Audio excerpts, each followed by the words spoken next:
नमस्कार साथियों, मीमांसा संस्कृत अकेडमी में आप सब लोगों का हार्दिक अभिनंदन है। हम उम्मीद करते हैं कि आप सब लोग स्वस्थ होंगे। साथियों, जैसा कि इस बात से आप भली भांति अवगत है कि हमने यूपीएससी परीक्षा के वैकल्पिक विषय संस्कृत साहित्य से संबंधित ये कोर्स प्रारंभ किया है, जो कि ये कोर्स बहुत जल्द ही लॉन्च होने वाला है। अतः आप हमसे किसी भी माध्यम से कनेक्टेड हैं, जैसे कि फेसबुक पेज, यूट्यूब चैनल अथवा टेलीग्राम ग्रुप, तो इस कोर्स से संबंधित आगे की समस्त सूचनाएं अथवा इस वैकल्पिक विषय संस्कृत साहित्य से संबंधित आगे की समस्त सूचनाएं आपको नोटिफिकेशन के माध्यम से प्राप्त हो जाएंगी। ठीक है, तो चलते हैं। हम बात कर रहे थे यूपीएससी परीक्षा की। दोस्तों, यूपीएससी परीक्षा में एक वैकल्पिक विषय होता है जिसका चयन स्वयं उम्मीदवार द्वारा किया जाता है, अर्थात ये उम्मीदवार पर ही निर्भर करता है कि उसका वैकल्पिक विषय क्या होगा। अब हम यहाँ पर विशेषतया बात कर रहे हैं संस्कृत साहित्य की। तो संस्कृत साहित्य दोस्तों ऐसा विषय है जिसको लेने के लिए काफ़ी उम्मीदवार सोचते हैं, किंतु संस्कृत साहित्य के को लेकर उनके मन में संशय भी होता है। ठीक है, और हो सकता है आप में से कहीं के मन में भी संस्कृत को लेकर एक संशय हो। ये संशय को कैसे दूर किया जा सकता है, इसी के विषय में हमने ये एक सीरीज प्रारंभ की है। इस सीरीज के अंतर्गत संस्कृत साहित्य से संबंधित जितने भी आंकड़े होंगे या जितनी भी सामान्य जानकारी होगी हम आपको प्रोवाइड करेंगे, अर्थात आपके लिए ये सीरीज अत्यधिक ही लाभदायक होगी। अतः इस सीरीज के अंतर्गत आज का हमारा प्रमुख विषय क्या होगा, ये आपको इस वीडियो के शीर्षक से ही ज्ञात हो गया होगा। जैसे कि आपने इसका शीर्षक पढ़ा होगा, तो इस शीर्षक को पढ़ करके आपने इस वीडियो का प्रारंभ किया, तो इसी से आपको ज्ञात हो गया होगा। अतः आप अभी इस वीडियो को देख रहे हैं। तो चलिए फिर प्रारंभ करते हैं हम बिना किसी विलंब के। देखिए, यूपीएससी परीक्षा में वैकल्पिक विषय के रूप में संस्कृत साहित्य को लेने के क्या फायदे हैं, अथवा संस्कृत विषय को वैकल्पिक विषय के रूप में क्यों लेना चाहिए, इसके विषय पर आज हम प्रमुख रूप से चर्चा करेंगे। ठीक है दोस्तों, इस संसार में प्रत्येक वर्ण विषय के लाभ तथा हानियां होती हैं, यानी कि वर्ण विषय कहें अथवा वस्तु विषय कहें, प्रत्येक वस्तु विषय के लाभ और हानियां ये दोनों ही होती हैं। किंतु उस विषय को मद्देनजर रखते हुए हमें यह निश्चित करना होता है कि हमें उस विषय से क्या चाहिए। क्यों? क्योंकि यही आपके अंतिम परिणाम को निर्धारित करता है, अर्थात आपने जो निश्चय कर लिया वही आपके अंतिम परिणाम को निर्धारित करेगा कि आपका परिणाम क्या होगा।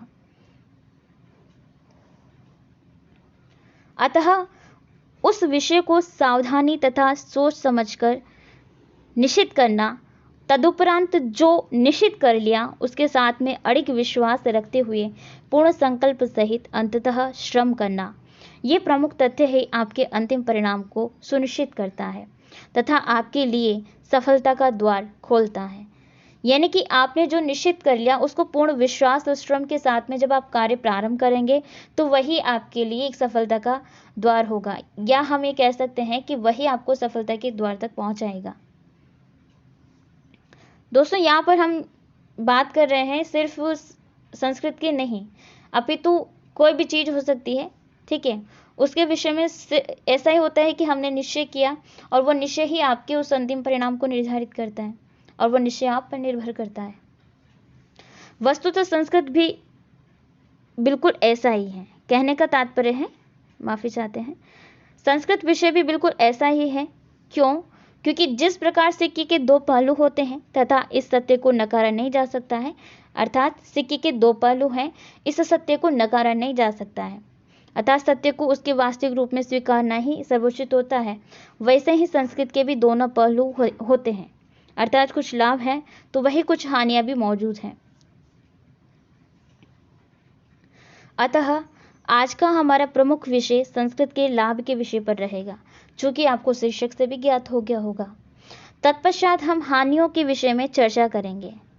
ठीक है, यानी कि हम दोनों के विषय में चर्चा करेंगे, किंतु मूल प्रमुख रूप से आज का जो विषय है वो लाभ के रूप पर रहेगा, ये लाभ के ऊपर रहेगा।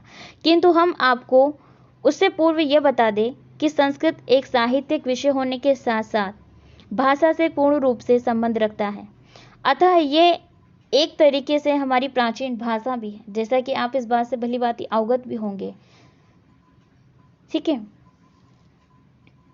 दोस्तों, इस यूपीएससी में जो वैकल्पिक विषय है संस्कृत साहित्य, इसके क्या लाभ होते हैं, इसको हम पॉइंट के माध्यम से अर्थात बिंदुओं के माध्यम से समझने का प्रयत्न करेंगे। तो कुल 12 बिंदु हैं, जिन बिंदुओं से आप ये ज्ञात कर पाएंगे कि इस संस्कृत विषय को लेने से क्या लाभ हो सकते हैं। ठीक है, तो हमारा प्रमुख जो प्रथम बिंदु है वो आपको स्क्रीन पर नजर आ रहा होगा, ऐसा हम उम्मीद करते हैं। चलिए प्रारंभ करते हैं। प्रथमतः संस्कृत के पेपर को उन आसान से स्कोर पेपरों में से एक माना जाता है, जो न केवल यूपीएससी परीक्षा को क्रैक करने में मदद करते हैं, अपितु इसके रैंकिंग परिदृश्य में भी बहुत बड़ा बदलाव लाते हैं, जो कि आपके अंतिम परिणाम के दृश्य को पूर्ण रूप से बदल देते हैं।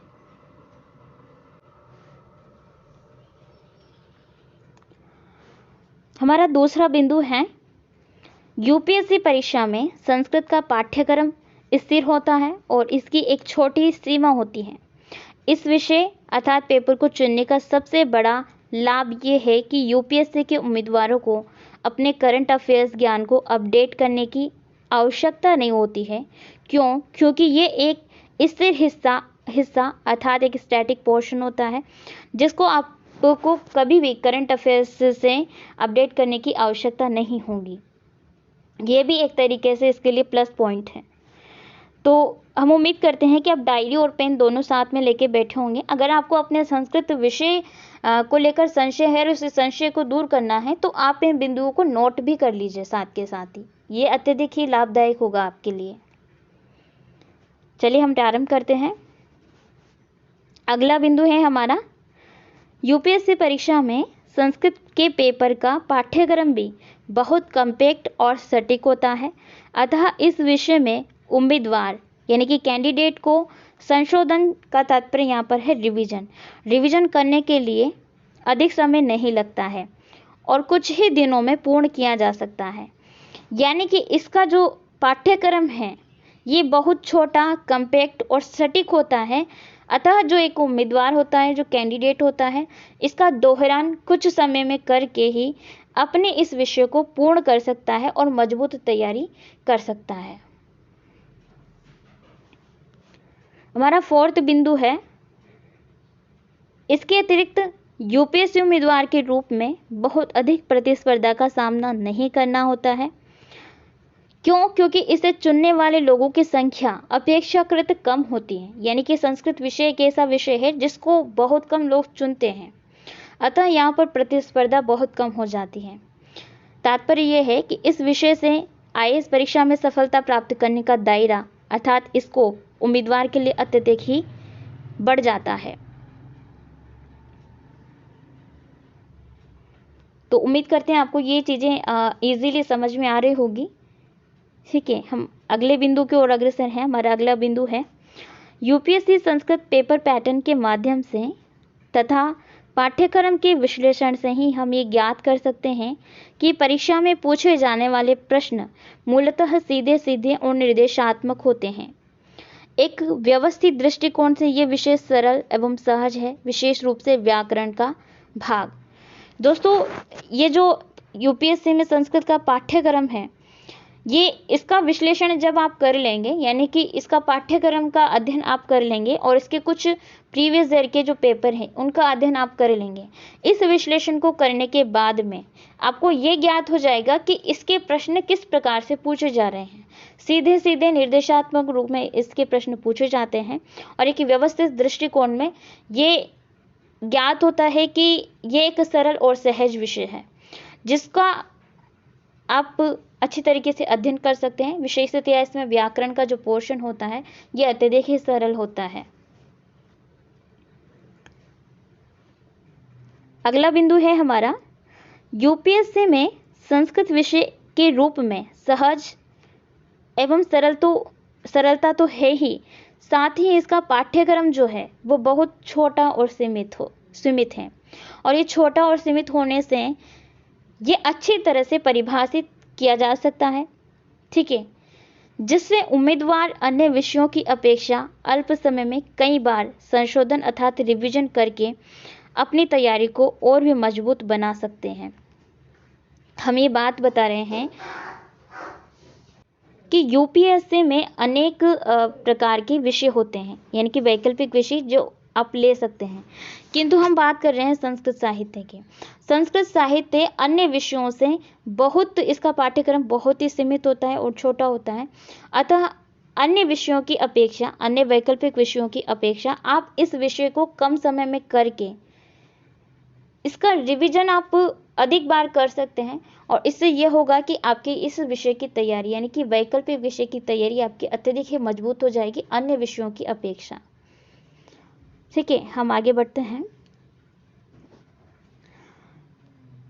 यूपीएससी में संस्कृत अन्य विषयों जैसे राजनीतिक विज्ञान, अर्थशास्त्र, इतिहास आदि विषयों के विपरीत इस वैकल्पिक विषय के लिए किसी भी करंट अफेयर्स को अपडेट करने की आवश्यकता नहीं होती है, अर्थात अत्यधिक सामग्री को पढ़ने की आवश्यकता नहीं होती है, बल्कि एक सीमित सामग्री में इसमें सफलता प्राप्त की जा सकती है। दोस्तों, काफ़ी ऐसे विषय होते हैं जैसे कि राजनीतिक विज्ञान हुआ, अर्थशास्त्र हुआ अथवा इतिहास हुआ, इनमें आपको जैसे ही करंट अफेयर्स आते जाएंगे, प्रत्येक दिन या प्रत्येक वीक आपको इनको करंट अफेयर्स से अपडेट करना होगा। और सबसे इम्पोर्टेंट चीज़ वो ये है, आपको अपडेट तो करना ही होगा, इनके लिए एक हो सकता है विस्तृत सामग्री का आपको अध्ययन करना पड़ सके, क्योंकि आपको करंट अफेयर्स भी रीड करने होंगे। किंतु संस्कृत एक स्टैटिक पोर्शन है और इसकी कुछ सीमित सामग्री ही होती है जिसका अध्ययन आपको करना होता है, यानी कि अधिक चीज़ें न पढ़ करके कुछ सीमित चीज़ें पढ़कर भी आप इस विषय के साथ में अच्छी रैंक प्राप्त कर सकते हो, यानी कि सफलता प्राप्त कर सकते हो यूपीएससी एग्जाम में। चलिए आगे बढ़ते हैं। यूपीएससी में संस्कृत विषय एक बहुत ही स्कोरिंग विषय है। अगर आपने पूरी तैयारी की है तो आप अच्छे अंक प्राप्त कर सकते हैं। इसमें व्याकरण के भाग बहुत स्कोरिंग होते हैं, और यदि आप अच्छी तरह से तैयारी करते हैं तो आप अधिकतम अंक प्राप्त कर सकते हैं। कहने का तात्पर्य यह है कि यह संस्कृत विषय अत्यधिक ही स्कोरिंग होता है अन्य विषयों की अपेक्षा, क्योंकि इसका जो पाठ्यक्रम है बहुत सीमित और कम होता है, जैसा कि हमने आपको पूर्व में बताया था। इसकी तैयारी अगर आप बहुत अच्छे ढंग से करते हैं तो आप इसमें अधिकतम अंक प्राप्त कर सकते हैं, विशेषतया व्याकरण वाले पोर्शन पर। वैसे तो आप पूरे में बहुत अच्छे अंक प्राप्त कर सकते हैं, आप बहुत अच्छे से इसकी तैयारी करते हैं तो।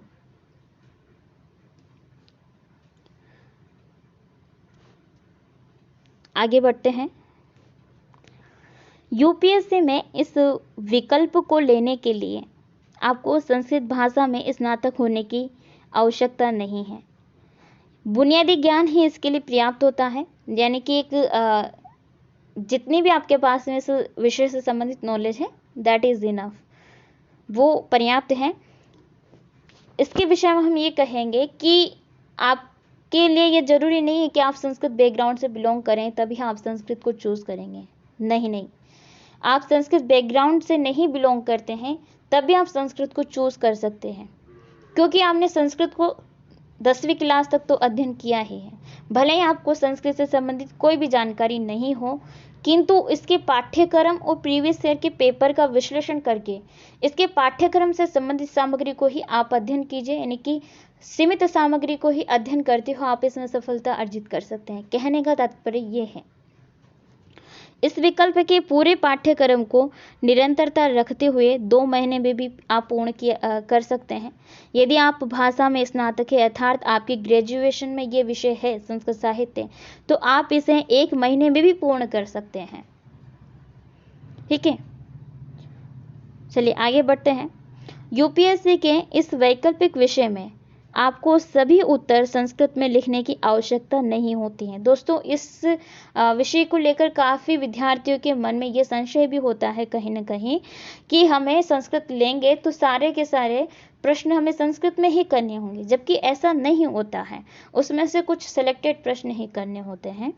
अतः हम कह सकते हैं कि इसमें से कुछ प्रश्नों के अलावा जिनका उत्तर संस्कृत में देना आवश्यक है, जैसे कि हिंदी, अंग्रेजी अथवा आपका जो भी माध्यम हो, उसमें आप लिख सकते हैं। ठीक है, यानी कि कुछ सिलेक्टेड प्रश्न जो संस्कृत में लिखने होते हैं वही आपको संस्कृत भाषा में लिखने हैं, सारे नहीं लिखने होते हैं। यह यूपीएससी की मूल वेबसाइट पर स्पष्ट शब्दों में लिखा हुआ है। ठीक है। अगर आपको ज्ञात नहीं है कि कौन सा इसमें से हमें संस्कृत भाषा में करना है, कौन सा अनिवार्य प्रश्न है, किस प्रकार से क्या होगा, तो जब आप पेपर का विश्लेषण करेंगे, प्रीवियस ईयर के पेपर्स का जब आप विश्लेषण करेंगे, तो उसके निर्देशात्मक जो बिंदु होते हैं वहीं पर ऊपर लिखा होता है किसमें से कितने प्रश्न करने हैं और कौन से भाग में से कितने प्रश्न करते हुए आपको कौन सा प्रश्न संस्कृत भाषा में लिखना है। तो उन निर्देशों को जब आप अध्ययन करेंगे तो उससे भी आपको इस चीज़ का ज्ञान ज्ञात हो जाएगा। ये कहने का तात्पर्य सिर्फ इतना है कि आपको सारे प्रश्न संस्कृत भाषा में नहीं लिखने हैं। ये एक मिथ है कि सभी संस्कृत में लिखने होते हैं, ठीक है, तो ऐसा बिल्कुल भी नहीं है। चलिए आगे बढ़ते हैं। संस्कृत में बहुत सी बातें सूत्र आधारित होती हैं, फिर वो चाहे व्याकरण के सूत्र हुए अथवा संस्कृत के श्लोक, एक प्रकार से सूत्रबद्ध रूप में अत्यधिक भाव को समेटे हुए रखता है। इसके चलते इसका मूल केंद्र अर्थात फोकस के साथ अध्ययन करने में एक जो उम्मीदवार होता है, उस उम्मीदवार को परीक्षा से पहले कई बार रिवीजन करने का अवसर प्राप्त हो जाता है। दोस्तों, इस बिंदु का तात्पर्य यह है कि इसमें चाहे व्याकरण के सूत्र हुए अथवा संस्कृत के श्लोक हुए, इस प्रकार से निबद्ध होते हैं कि इनको आप जब अध्ययन कर लेते हैं तो किसी भी कारणवश आपके ये छूटेंगे नहीं। कहने का तात्पर्य है कि एक सीमित शब्द को याद कर लेने मात्र से आप इसके एक प्रश्न को सॉल्व कर सकते हैं, ठीक है। यानी कि एक सूत्र में या एक श्लोक में वो चीज़ निबद्ध है जो एक विस्तारित रूप में अन्य विषयों में होती है, तो वो एक छोटे से सीमित शब्द में ही बद्ध हो जाती हैं, यानी कि उसमें सिमट जाती हैं। कहने का तात्पर्य ये है। इसलिए इसका जो है रिवीजन आप कई बार कर सकते हैं। इसका अवसर आपको बहुत बार मिल जाता है अन्य विषयों की अपेक्षा। क्यों? क्योंकि उनमें क्या होता है, उनमें विस्तारित होता है। आपको करंट अफेयर्स का भी रिवीजन करना होगा, उसको भी अपडेट करते हुए रिवीजन करना होगा, और एक स्टैटिक पोर्शन का भी करना होगा, दोनों को लिंक बनाते हुए। किंतु यहाँ पर एक कुछ सीमित एंड हमें कह सकते हैं एक बहुत ही छोटा पाठ्यक्रम है जिसको आपको सीमित सामग्री के अंतर्गत आप इसको पूर्ण करके सफलता अर्जित कर सकते हैं, ठीक है। इसके लिए हम ये बोलेंगे कि आपको इसका रिवीजन करने के लिए अत्यधिक ऐसा अवसर मिल जाता है कि आप इसका अत्यधिक रिवीजन कर पाएँ। कहने का तात्पर्य यह है। चलिए आगे बढ़ते हैं अपने बिंदु की ओर। दोस्तों, यूपीएससी सिविल सेवा की मुख्य परीक्षा में संस्कृत विषय सर्वश्रेष्ठ वैकल्पिक विषयों में से एक के रूप में उभर कर आता है, जो कम उम्मीदवारों की संख्या के बावजूद भी व्यापक रूप से ज्ञात की तुलना में यह ही दृष्टिगोचर होता है कि आईएएस की परीक्षा में यह उम्मीदवार के लिए अत्यधिक ही कारगर साबित हो सकता है। कहने का तात्पर्य यह है कि भले ही इसमें से कम उम्मीदवार जो होते हैं यूपीएससी में वो संस्कृत को ऑप्ट करते हैं, किंतु ये एक स्कोरिंग और अत्यधिक स्कोप होने से, यानी कि इसमें प्रतिस्पर्धा अत्यधिक न होने से आप इसमें अत्यधिक अंक प्राप्त कर सकते हैं अगर आप पूर्ण मेहनत के साथ में इसको करते हैं। तो ये हम आपके साथ इस विषय के साथ में बोल सकते हैं, ठीक है। बाकी आज के वीडियो में हमने इस विषय से संबंधित जो लाभ थे उनके विषय में जानकारी प्राप्त की है। इसके नेक्स्ट वीडियो में हम इस संस्कृत के क्या जो हानियां हैं उसके विषय में जानकारी प्राप्त करेंगे। तो बने रहिए एंड आप सब लोगों का तहे दिल से शुक्रिया कि आप अंत तक हमारे साथ में बने रहें और मीमांसा पर बने रहें, उसके लिए भी तहे दिल से शुक्रिया दोस्तों। फिर मिलते हैं हम अपने नेक्स्ट वीडियो में। धन्यवाद।